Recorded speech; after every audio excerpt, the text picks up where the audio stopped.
Hello, and welcome to New Beginnings Start Today, the podcast for people who want to grow deeper in their relationship with the Lord. I'm your host, Dr. Douglas Keffer, a minister, licensed clinical pastoral counselor here in Roanoke, Virginia, and I have a passion to help people live their faith. Today we will talk about our civic duty and how you can know that when you vote in the elections, you are practicing your right. Your right, and to be counted for what you believe is the right direction things should be moving in. Let's look at this. I am writing this in the presidential election year 2024. The condition I see our country in concerns me because we have not had the leadership from the Oval Office to the local elected officials that has made a real difference in the quality of life for most of us that we would like to see. I walk at the local Walmart Supercenter for my cardio care and have for many years. I have always found it interesting to watch the prices of things. This is very evident in what they have on sale on the end caps. I have seen prices change weekly, and that practice has been consistent for far too long. I have been appalled by what I have been watching over the past couple years of how the prices continue to rise and the end does not seem to be in sight. I hear all the reasons why this is true, but all one has to do is to go online and look at the yearly profits of many of these huge corporations and see that they are making record profits from the sales of their products. It is time that we Christians really take our civic responsibility seriously and make our voice heard by doing what is necessary to make the changes that will hold our elected officials accountable to do what is right for us citizens, and that will hold our elected officials accountable to do what is right for us citizens of the greatest country in the world. I heard my grandparents and my parents tell us, if you don't vote, you don't have the right to complain about how things are going. I believe that wholeheartedly. Let's look at the biblical foundation for government. The Apostle Paul addresses this issue writing to the Christians in Rome when he wrote, "Let everyone be subject to the governing authorities, for there is no authority except that which God has established." The authorities that exist have been established by God.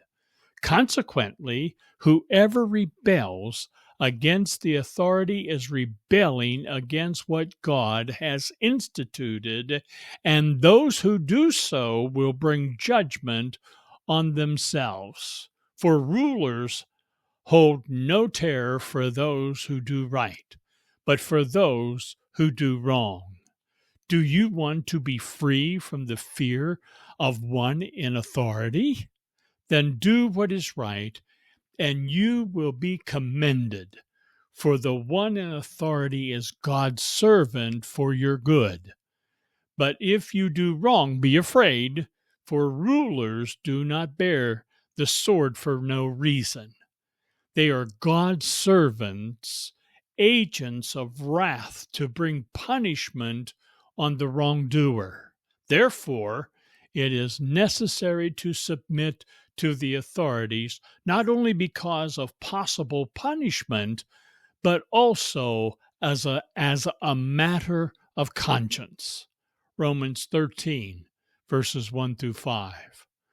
God has always established authority because he knew that people were always going to have the need to have order in their society. If we do not have government, we would live in chaos. God was not going to allow that, and so he put authority in place to make us accountable to each other. I know this can be very difficult to accept given the condition we see our society is in. We have to remember what Paul says, for there is no authority except that which God has established. Think of it in this context. Every office that exists in government exists to promote the best for citizenship. God intends for the people who fill those offices to conduct themselves by doing what is morally right. We know that not all elected officials have done that or are doing that. That is to their shame, and God will hold them accountable, and they will answer to them, or to him rather, for their misconduct. We are told that authorities exist because they have been established by God in the first place. There are consequences for rebelling against that authority, as Paul wrote. Consequently, whoever rebels against the authority is rebelling against what God has instituted, and those who do so will bring judgment on themselves. Romans 13, verse 2. God's authority has always been in place. It started with Adam and Eve when he told them, "The woman said to the serpent, we may eat fruit from the trees in the garden, but God did say, you must not eat from the tree in the middle of the garden, and you must not touch it, or you will die." Genesis 3, verses 2 and 3. Look at what was happening. Satan went to Eve and challenged the authority of God. He tempted her to believe that God did not really mean what she said God said. We see that Eve and Adam both bought into that lie, and we have been suffering the consequences of their rebellion against God's authority ever since. God told them not to eat of that tree or even touch it, because if they did, they would die. God's word is law, and we have to start believing that principle of daily living if we are going to have a better society to live in. We have to believe that when we choose to disobey the authority of God, that the authority that God has ordained, it leads us to bringing judgment on ourselves. I am thinking of a former client that I spoke with recently. I counseled her and her husband over 27 years ago. She told me that they divorced because he continued to physically and emotionally abuse her and her son. The judgment that came upon that man for disobeying God's authority that mandated for him to love and cherish his wife and set an example of that love for his son was severe. It cost him his family and all of the residuals that have gone along with that over all of these years. Sadly, she is in another unhealthy marriage, but is doing the best that she can for the sake of her two daughters, and she wants to do what is right in God's eyes. A difficult situation that is playing out in countless marriages. Perhaps the most interesting revelation for most is that government is a divine institution ordained by God to allow us to have order in our world. This can be very perplexing when we don't agree with how things are going on in the decisions that our elected officials are making. Corruption seems to be running rampant at all levels of our government today. We have to remember that we live in two kingdoms simultaneously: a temporal kingdom of earthly government and an eternal kingdom with God.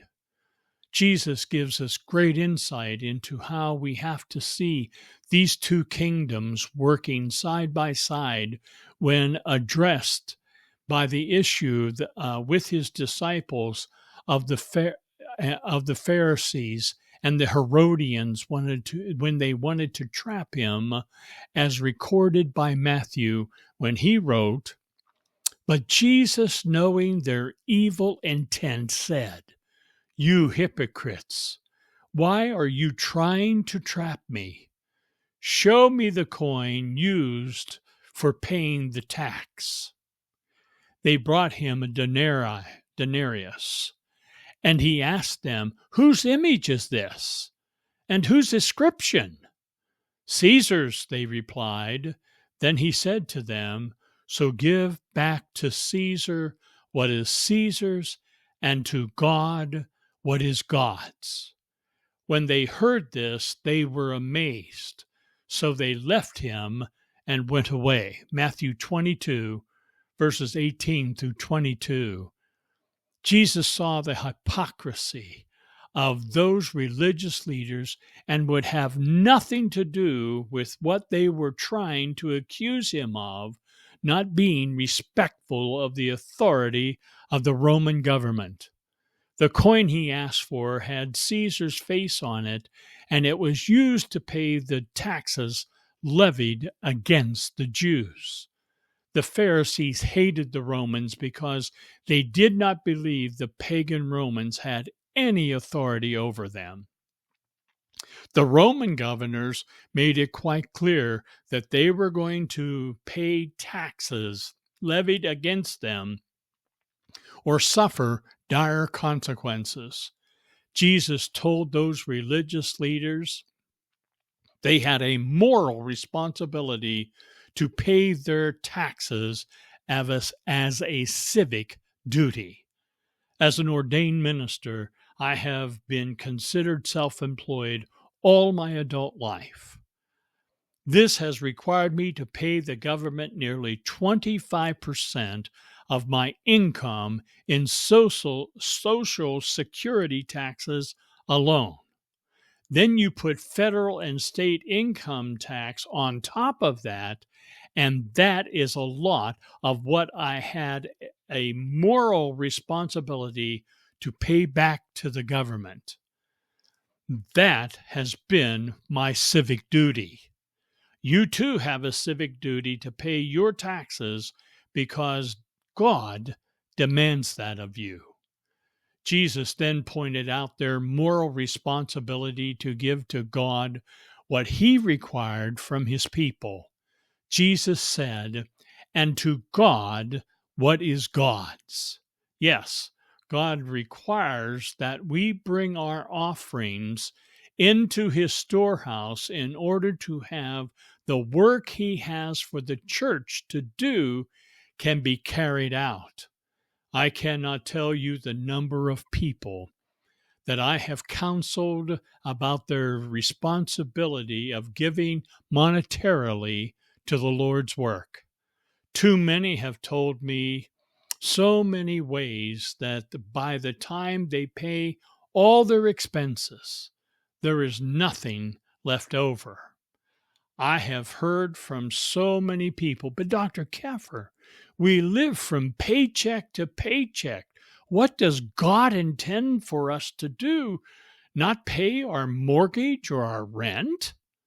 This opened the door for me to be able to teach them, many of them, how they can learn to manage their money in ways that allows them to fulfill both their responsibility to mortal government and bring their offerings to God. My wife and I have seen how God blesses us as we have always given to the Lord what is His and then paying our taxes.